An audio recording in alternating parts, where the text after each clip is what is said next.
45 minutes அங்க நிக்கும் போது நீட் பத்தி யாருமே பேசல, எல்லாம் வந்து பிஜேபி பத்தி பேசினாங்க, சிஎம் விஜய் கேள்வி முடிச்சிடறேன், பிஜேபி பத்தி பேசினாங்க, சிஎம் விஜய் பத்தி பேசினாங்க அப்படின்னு சொல்றீங்க. யாருமே வந்து நீட்டை பத்தி பேசல, என்ன விஷயம் அதை பத்தி பேசல.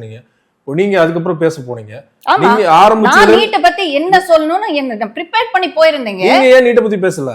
நீங்க போய் மைக் புடுங்கறாங்கங்க, மைக்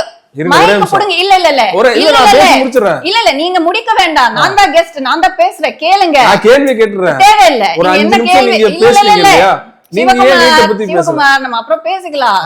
நான் இப்போ அந்த மைக் மேட்டர் சொல்றேன். ஏன் பேசலன்னா, மைக் புடுங்கினதுக்கு அப்புறமாவும் நான் வந்து அங்க நின்னுட்டு இருக்கேன். நான் பேசணும், நான் பேச முடிக்கல, நான் போக மாட்டேன், அங்கே நிக்கிறேன். அப்படியே மைக்க புடுங்கி அவங்க கோஷம் சொல்றாங்க, இந்தியில கோஷம் போடுறாங்க, 5 நிமிஷம் அங்க நிக்கிறேன். அதுக்கப்புறம் ஒருத்தர் கிரீன் டிஷர்ட் போட்டு வர, நீங்க கான்ட்ரவர்சி பண்றீங்க. நான் கான்ட்ரவர்சி பண்றேன்னா, நான் எனக்கு என்ன தோணுதோ அதான் பேசிட்டு இருக்கேன். 5 நாளா நீங்க என்ன பண்ணிட்டு இருக்கீங்க? சோ உங்களுக்கு சாதகமா பேசினவங்களை மட்டும்தான் மைக் கொடுப்பீங்க. அதே தாவேக்காக்கு ஆப்போசிட் போட்டு இருந்தா ராஜமரியாதையோட பூமாலை போட்டு அமைச்சிருப்பாங்க.